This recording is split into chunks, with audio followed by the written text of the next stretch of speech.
Hey guys, in today's video, I'm going to give you some tips to hopefully help you qualify for FNCS semifinals. My first tip for you guys is to play to the point system. You can check out the point system for yourself in-game through the Compete tab, but I'll show it on screen right now as well. And as you can see, it is a very placement-heavy FNCS point system. This is actually one of the most placement-heavy point systems we've ever seen officially from Epic Games themselves.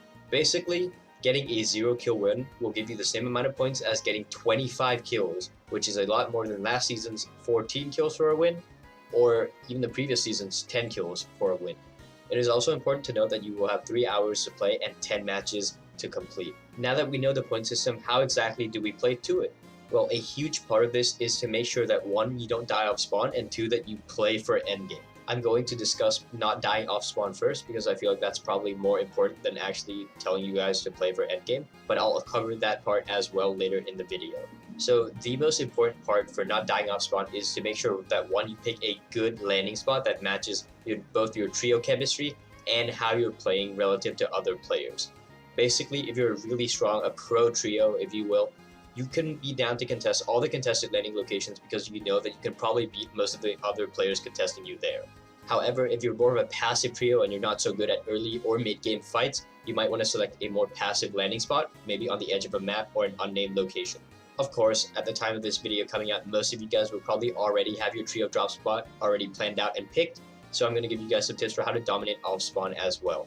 You can click the title card now in the top right, or check out my video linked in the description down below for how to dominate your drop spot early in-game. However, that video is more aligned to solo gameplay because that was when the video was released, that solos was the main FNCS. However, in this video, I'm going to be talking to you guys a little more about trios as well. One of the biggest points I made in that video was to guarantee height off spawn. This can include landing on the height, for example, that cigarette chimney on Slurpee. Or it can just be landing on below ground but working your way up to a taller building to approach your enemies from above. High ground is super important in Fortnite. You guys know that height is something that every player strives for, both in mid-game fights and in endgame, but in early game it can actually play a huge factor as well. Height can give you a lot of information that your opponents will not know. For example, you can see where guns are, you can even see what your opponents pick up and what they're able to loot. Another really important point is that you want to survive off spawn. That is like your main goal, so never 50-50 a gun. Even if you're sure you're going to get it first, you never know what can happen. The other player might have scroll wheel pickup or something, so you never want to take a 50-50 and go for a chest with another player off spawn. And this last point is once again going to depend on your skill level, but if you're maybe not as comfortable in fights, you might want to land a lot closer or even in the same house or building as the rest of your teammates, because you don't want to get stuck in a 1v1 fight. And if you are with your teammates and you can isolate the enemy team one by one, you'll find yourself in a lot of 3v1s and you'll win those very easily. Now that we're done talking about early game and off spawn, I want to talk about end game next, but before we do that, I have to quickly touch on why I won't be talking about mid game in this video. Now the main reason I won't be talking about mid game is because I don't want any of you guys to actually be taking mid game fights unless you absolutely need a refresh or you absolutely have to because you have shambles loot. Mid game fights can be extremely dangerous because in the most stacked lobbies they can easily get you lobby focused and sprayed to death even after you win your fight. Or in even less stacked lobbies, you can find yourself getting third-party chopped down from build fights, or just any number of unfortunate incidents can occur in mid-game fights. So that's a reason I want you guys to avoid mid-game and for you guys to make these smart dead side rotates through zone to get to endgame, because that's where you're going to get the most points. Now let's talk about endgame. As I just mentioned, endgame is the place where you will be getting the most points. The reason for this is that there are a lot of placement points to be had here, and once endgame begins, once you start getting into that half zone, that moving zone, players will be dropping like flies and teams will be dying very, very quickly. If your main goal throughout endgame, honestly, is to just stay alive until like the heal off circle, you're going to find yourself getting like 10-20 points a game, and that's going to be huge for helping you qualify to semifinals.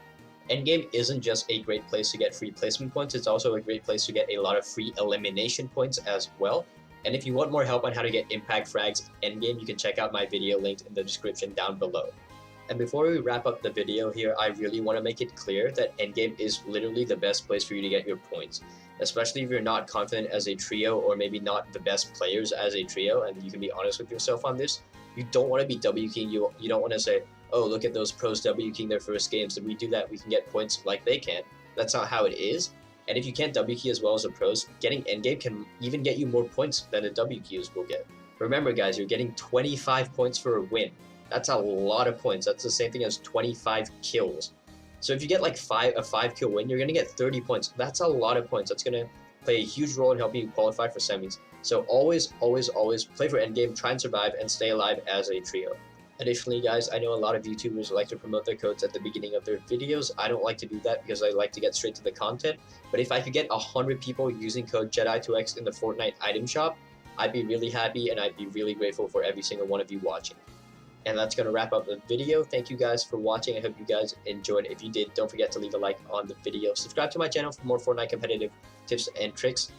All the videos I alluded to or mentioned in today's video will either be in the title card in the top right, or they'll be linked in the description down below, and make sure you check that out if you want to learn more. With that being said, thank you guys for sticking around to the end. Be sure to be on the lookout for my general endgame tips video, probably coming out next week.